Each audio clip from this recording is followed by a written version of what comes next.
Hi friends, this is Harry. Cinema bus அப்டேட்டில் ஒரு முக்கியமான ஒரு அப்டேட்டோடு வந்திருக்குங்க. லால் சலாம் படத்தோடைய ஆடியோ லான்ச்சில் ஒரு மிகப்பெரிய ஒரு சர்ச்சை எழும்பின ஒரு விஷயம். அந்த படத்தில் இடம்பெற்றிருந்த ஒரு பாடல் திமிரி எழுடா. அந்த பாடலை பாடியவர்கள் யாருன்னு பார்த்தாக்கா பாம்பா பாக்கியா மற்றும் ஷாகுல் ஹமீது.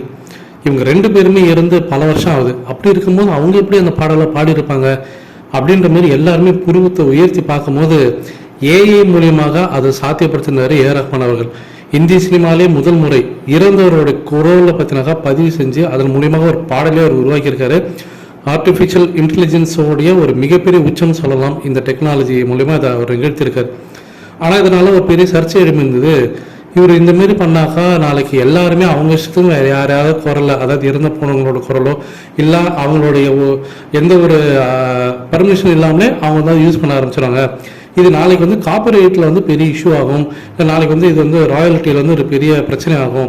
இவர் யாரோடைய கருத்தும் கேட்காம இவரை தன்னிச்சா எப்படி அந்த மாதிரி அவங்களோட குரல் பதிவிடலாம் அப்படின்ற மாரி நிறைய சர்ச்சைகள் எழுப்பின நிலையில் ஏ ரஹ்மான் அவர்கள் பற்றினாக்கா ஒரு ட்வீட் ஒன்று போட்டு இது எல்லாத்துக்குமே ஒரு முற்றுப்புள்ளி வச்சுட்டார். ஹேட்டர்ஸுக்கு எல்லாருக்குமே என்ன சொல்கிறாருன்னா, we took permission from their families and sent deserving remuneration for their using voice algorithms.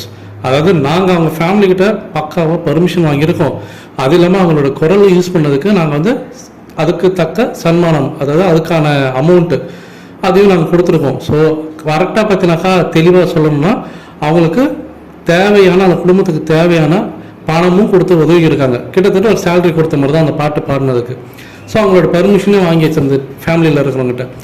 Technology is not a threat and a nuisance if you use it right respect அப்படின்ற மாதிரி போட்டிருக்கு. ஸோ டெக்னாலஜி என்றைக்குமே தப்பான ஒரு விஷயத்துக்கு போகாது, அது ஒரு நியூசன்ஸாக இருக்காது, அது சரியாக பயன்படுத்தும் பட்சத்தில் அப்படின்ற மாதிரி அவர் சொல்லி முடிச்சிருக்காரு. சோனி மியூசிக் சவுத்தும் பார்த்தினாக்கா இது ரொம்ப பெருமையாக சொல்லியிருக்காங்க.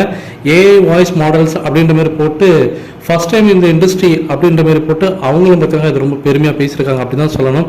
இதன் மூலியமாக ஏ ரஹ்மான் ஒரு மிகப்பெரிய சர்ச்சைக்கு முற்றுப்புள்ளி வச்சிருக்காரு. அதே போல் ஒரு புது டெக்னாலஜி, ஒரு அடுத்த அத்தியாயம் கூட சொல்லலாம் நம்மளோட இசை உலகத்தை பொறுத்த வரைக்கும் இந்தியன் சினிமாவில் அதை உருவாக்கியிருக்காரு.